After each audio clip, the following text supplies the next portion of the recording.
Hey, hey, hey, Fitmama. Jen Oliver here, your host of the Fitmama podcast. This is the work in to your workout. Hey, hey, hey, Fitmama. Welcome to today's episode. Today, I'm going to be talking about a topic that I talk about with a lot of clients and a lot of Fitmamas, actually, and interestingly, a lot of people in general, because it's just a general interest area and it's much more popular nowadays than it has been ever before. But today's episode, we are diving into all things fasting. Yes, fasting. What is this all about? Wow. Well, we are going to dive right in. I'm going to give you a little basic intro about what is fasting. We're going to talk about intermittent fasting and the different types of fasting. We're going to talk about why fasting, what is important and why we should fast, and should we fast, and who should fast, and when should we fast. Because there are many, many recommendations around this that I personally have after years and years of being a faster myself. I am more of an intermittent faster than 10-day kind of faster. But essentially, intermittent fasting versus fasting is, are you eating in a certain window and then not eating in a certain window, or are you eating at all that day? So that's pretty much the difference. Fasting means you're not eating, and intermittent fasting means you're not eating at a certain period of time.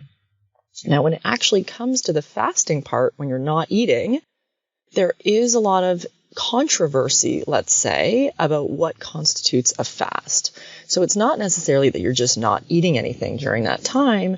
It's that there are some ways to fast while you are eating. Okay, so it's like there are certain drinks you can have. For example, some people will fast and they will have a cup of coffee or a cup of tea, or even sometimes bone broth or some type of mildly caloric food in a long period of time of fasting. So in my personal opinion and in the research that I have read, the main feature of a fast is really how your body is reacting to it. So the key thing is that everybody reacts differently to fasting. Some people will have a more positive experience. Other people will have a less positive experience, and their body may or may not like it, let's say. Now, that being said, fasting is like anything else, and it is a practiced experience or a practice itself, because we're used to eating, right? In our society, everywhere we look, there's a drive-through, there's a Starbucks, there's some kind of donut shop or something where we can get any kind of sweet or savory treat of our dreams. And it's pretty overwhelming. And it really does require us to be quite on it, or vigilant, if you will, to actually crush those cravings without caving into them. Because it doesn't matter who you are, if you're driving by a whole lot of signs, or you're watching shows or have commercials, or people are advertising or eating foods around you, you're going to probably feel like having those things, right? My kids, they love watching cooking shows and baking shows particularly. They like shows called Sugar Rush and Nailed It, which are some funny baking shows. Now, the truth is, they watch it, and my little one always comes to me and says, I want a cake, I want a cupcake, I want a treat, because she's watching it and they're making treats. So what is happening is her body is wanting it, right? And we are inundated all day, every day with images of food. And not only images of food, but images of food that are designed to make us crave them. They're either really high in sugar, really high in fat, or a combination of the two of these is the most craved foods. Oftentimes we're not sitting there late at night going, oh, I could really, go for some carrot sticks right now. Like I'm really going to stay up late and snack on some carrot sticks. it just doesn't happen, right? We don't go to the fridge late at night and reach for the vegetables that we cut up for the week. We go into the cupboard, we look for the chips, we look for the cookies, we eat things that we put ourselves off of doing during the day when our willpower was higher. And at night, when we're crushed, when we're tired, when it's over, when we're watching those commercials or we've just had enough, that's the time that our cravings start to kick in. And if this is something that's common for you, as I know it is common for many fit mamas, and I talk about this a lot because A, this is so common, and B, it's actually so simple to fix. And when I say fix, I mean just adjust and just realize that if you are constantly craving foods at night, especially if you have denied yourself all day, you are creating not cravings, you're actually creating patterns. You're actually creating habits. And the problem with that is that we do it once and it's a one-off thing. Oh, I binged on the chips or whatever. And then we go, oh, that kind of sounds like a really good idea. I might do it again. And then I might do it again. Or I might do it again. And so we create this habit that every night when we go to watch TV or to unwind, we reach for that same thing, whether it's a food or a drink or whatever it is. It's an ingrained habit pattern now that feels like we want to break it. So what I've found, and through my own experience, I started doing intermittent fasting back in, I believe it was probably 2007 or 2008. And it really became one of my favorite experiences of my life, which sounds a little intense, but when it comes to food, growing up, I definitely enjoyed food. I know that I was very, very much a picky eater, but I never really worried about food, let's say. So I would eat whatever I wanted and kind of eat here and there. Like I never really thought about it until I was a little bit older. And when I took a sort of an inventory of what I was eating, how I was eating, at this point I had been studying nutrition, I had been studying kinesiology, I had been studying fitness, I had been studying athletic training and recovery, and I was really interested in sports nutrition and optimizing our health through nutrition. And one of the things I realized was that there was so much information around what to eat and how much to eat and this quantification, like measuring, and I really didn't like that aspect of it. I'm not a detail-oriented person like that, and it really was bothersome to think to actually measure my food. Like I was not ever going to do that. That was not working for me. And I had to do it when I did a competition, and it was the one and done kind of thing because I was like, this is not for me. But amongst all that, what I did find was that I was really much more interested in the aspect of when and what not to eat. Because when we focus on when or what not to eat, it's almost like we can shut it down. We can actually shut it down. And the thing is that, again, we train ourselves in this way. So if we're consistently eating in the evening while watching a show or pairing it with another behavior, it becomes part of our routine. And so much like it became part of our routine, we can create routines around not doing it. And I know for a lot of my clients who have been frustrated by their nighttime eating or been frustrated by habits that they can't seem to kick, fasting, particularly this intermittent fasting, which is where there's an eating window, maybe you're eating for 8 or 10 hours of the day, and then you're not eating for the other portion of the day, 16 hours, 12 hours, whatever it is. So when you choose an eating window, you kind of shut it down in the other times, okay? And this is what I've realized from clients and from experience is that it's kind of like when you're pregnant, right? And there's certain things you just don't eat. It's like, okay, I don't eat raw fish because that can harm my baby in utero. I'm not going to eat or drink alcohol because that can harm my baby in utero. So there's certain things we just take off the table and we don't even think about them. We don't go out to a party and maybe we smell someone's wine or have a sip or do something that makes us think we want it. But for the most part, most people I've talked to never feel like a drink, never even want it because it's off the table. You've shut it down, whether it's been your physiology and your body doesn't crave it or want it, but your body is wise and your head is also wise. And the two of these work together. It's unfortunate, though, sometimes our head can manipulate the body, and we need to be really aware of that. And intermittent fasting is a beautiful thing because it allows us to choose an eating window and choose a fasting window when we're not eating, when we're actually just saying, no, there's nothing going into my body during these hours. The kitchen is closed. And that's one of the lines that I use with my clients a lot is for them to pick a time in their day, whether it's 7 p.m., 8 p.m., whatever works for their schedule. And that's when the kitchen closes. It's like, okay, we've cleaned up after dinner. We're putting this all away. I'm turning out the lights. I'm not going back in. I'm not diving back into the cupboard later on tonight after I put the kids down and I'm exhausted, but I'm not actually hungry. So I'm just creating a bad habit or following through on a consistently habit that isn't serving us. Okay. So I want you to think of it that way. So if this is something for you that you've contemplated, that you've looked into, intermittent fasting is absolutely very, very safe by choosing an eating window and choosing a fasting window. And if you think about it, going back to our ancestries, where many, many moons ago, we did not have the technology we have now. We did not have all the things we have now accessible to us.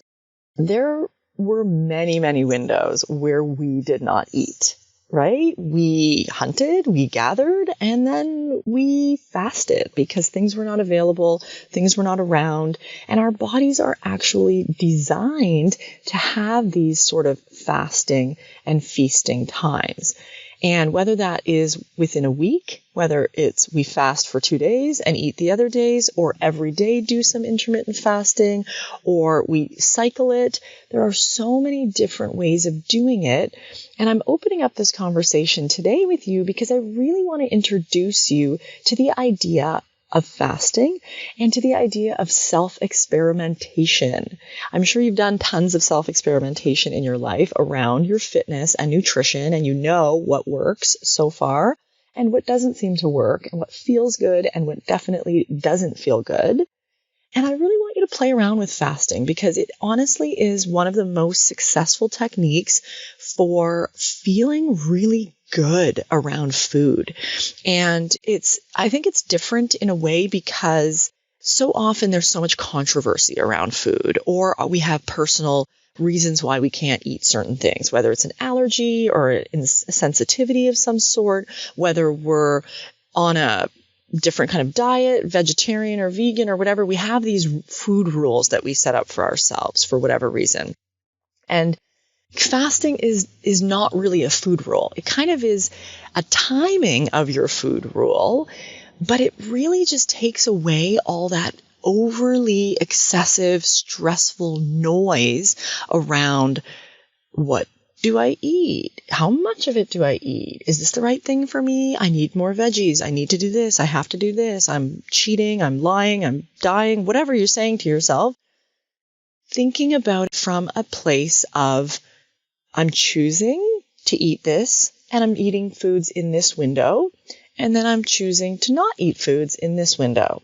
So how a lot of people that I work with do it, and it's absolutely optional, of course, and I just share the information, and I totally encourage you to experiment on yourself. I'll tell you what I do and what has worked for me and, what most people do. Hey, Fit Mama, I want to interrupt this episode just for a quick reminder to check out the Love Fit Mama Way. If you haven't already checked out the book online, it's available on Amazon. The link is in the show notes. It is a very comprehensive book for you where I explain how the transition into motherhood is a window of opportunity to transform the core of your being as a human and a leader. I go into detail about what you can do physically to rehabilitate your deep inner core after pregnancy and childbirth. It doesn't matter how many years postpartum. I emphasize that being a fit mama all starts with love, and what goes into the embrace, nurture, and enjoy framework as I outline this journey for you. Because it's all about transforming from the inside out, focusing within, not without. Cultivating those healthy habits that stick, that are for you, is what this new generation of fit mamas like you really want. I lay out and I dive into the Fit Mama foundations along with all the relevant tools, new ideas, recommendations, scientific backup, and intriguing perspectives that will leave you feeling empowered Fit Mama and determined to connect deeper with your own core. Regardless if you're male or female, with or without kids of your own, you will find this book thought-provoking and practical in moving you toward true love and reverence towards your body and your life. I guarantee it, Fit Mama. Reach out. Please let me know how you like the book. It's only $4.69 on Kindle, and you have a Kindle app for free on your phone. If you don't, grab a Kindle. They're awesome. You can read it right on your computer, though. And the paperback is only $24.95. I honestly know that it's worth it. It is over 10 years of research and pretty much 20 years of experience, plus my whole life. But it is a wealth of knowledge. And I know this makes a really, really great gift for any of those pregnant or new fit mamas out there. I guarantee you're going to feel a breath of fresh air from reading this book, and sharing it with your friends and family is giving love right to them. I talk all about healing your seal and doing the pearl pull-ups to bring yourself back into a place of equilibrium in your core, a nice connecting with your deep inner core, how to rehab, what it all means, and it's super, super clear and simple. So check out the book, get it on Amazon. The link is in the show notes. And back to the episode. Have a great day, Fit Mama. And if you go online and you research intermittent fasting or fasting of any sort, I mean, it's so popular right now. You will find tons of information, which is great. And I can point you to a few resources as well. But I really want to encourage you to think about how your day actually runs, because people try and fit these, time windows in, and then their day follows a completely different pattern. So I want you to ask yourself, how does my day look? When am I waking up? When am I going to sleep? When am I eating this or that right now? And how is this all going to fit in? So for example, I wake up and take my kids to school in the morning, and we leave the house at 7:15, which is pretty early, I think. And I go to bed pretty early. So I'm usually in bed by about 9 o'clock at night. So I, for the most part, don't eat in the evenings after dinner. And we usually eat dinner pretty early in our house. So it's probably like 5 or 6 max. Actually, in the winter, when it's darker earlier, it's usually 4. And then after that point, once we're done eating dinner, I really won't go back in the kitchen. So for me, the kitchen's closed. Okay, my kids like to have a little snack at night, and that's their thing. That's cool. But for me, I don't feel like I need any more food. From dinner, I'm satisfied, and I won't eat again. So my intermittent fast normally starts at some point in the evening, 6 or 7 p.m. Then I will not eat all night, as most of us don't. And that is the fasting window. And then I will not eat in the morning when I wake up to take my kids to school.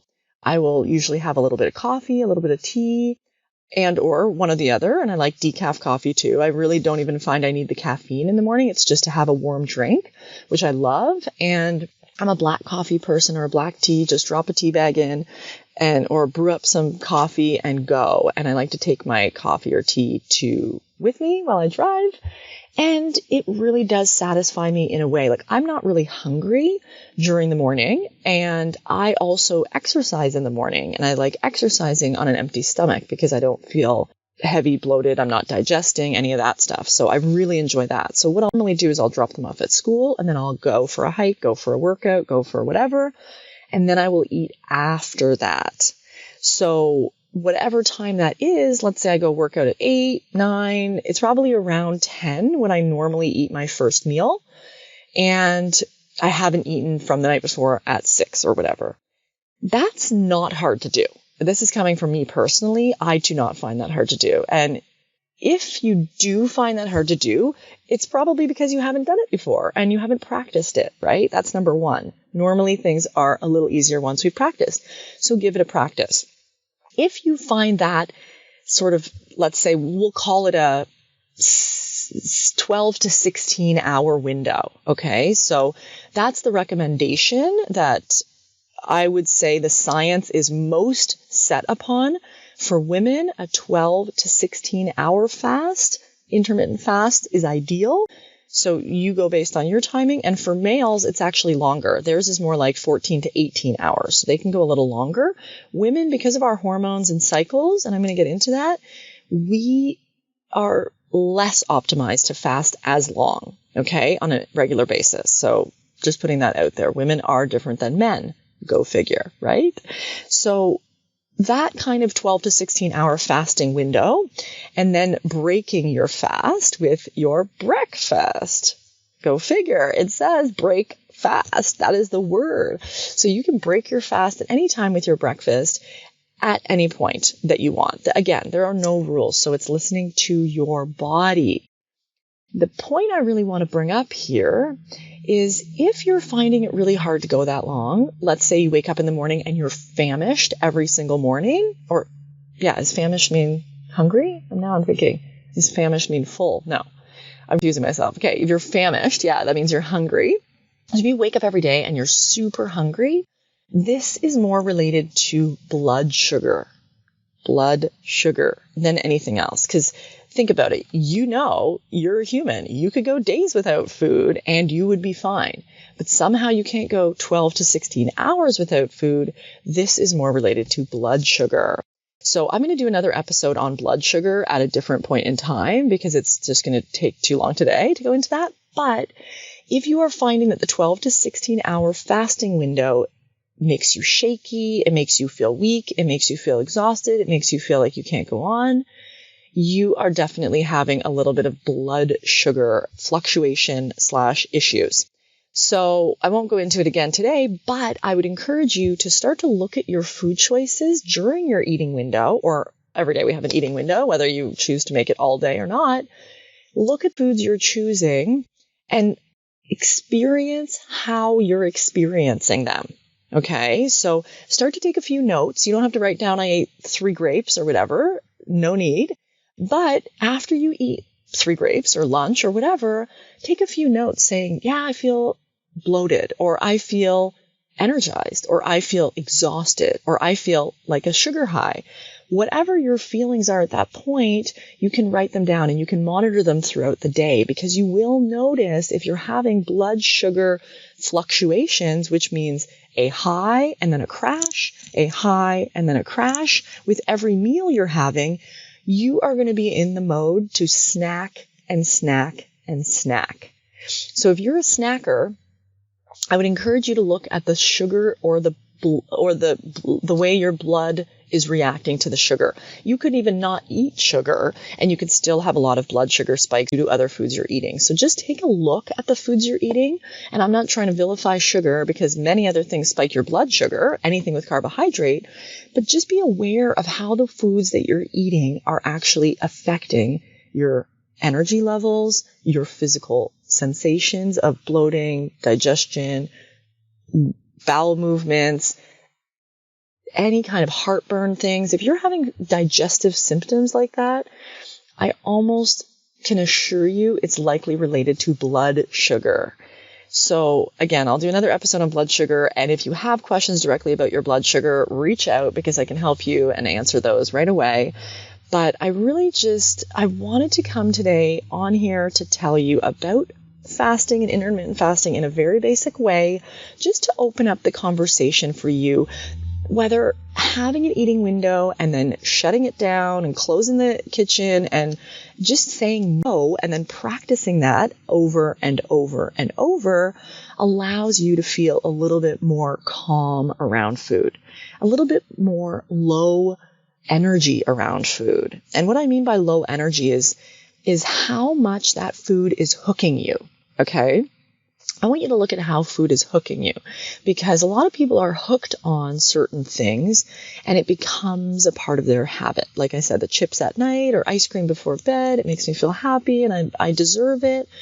And that's all well and good, but how is it actually affecting you really, right? And what else could you do that you could feel good? So when you take it off the table and you say, I'm not eating that at night, or I'm not eating at night after 6 p.m., well, all of a sudden when that craving hits and you really want the ice cream or the chips, you know the kitchen's closed, so you don't go in it. And then you find another thing to occupy you. And science has shown that it's only about 90 seconds that you sit there and have that craving that you have to suffer through before that craving passes. And you probably got distracted, something else happened, you moved on. 90 seconds, Fitmama. And if you can put that off for 90 seconds and say, the kitchen's closed, my body's going into fasting. And I'm going to encourage you to read about fasting and all the benefits, because I really realize that this is going to go into the way longest podcast ever. And there's so much information on fasting out there and on intermittent fasting. So if this sounds intriguing to you, I'm just opening up the conversation for you to do some research. I highly encourage some form of fasting and intermittent fasting. It is our human DNA to fast. So, our bodies are not made to be eating every 3 hours. They're not made to be eating every 5 minutes or every hour on the hour, or from early in the morning till super late at night, and then even later than that. That's just not how we're designed. So it's going to lead to some type of dis-ease in our body. And we don't want that, hopefully. If that's working for you, that's cool. But really look into what's going on for you.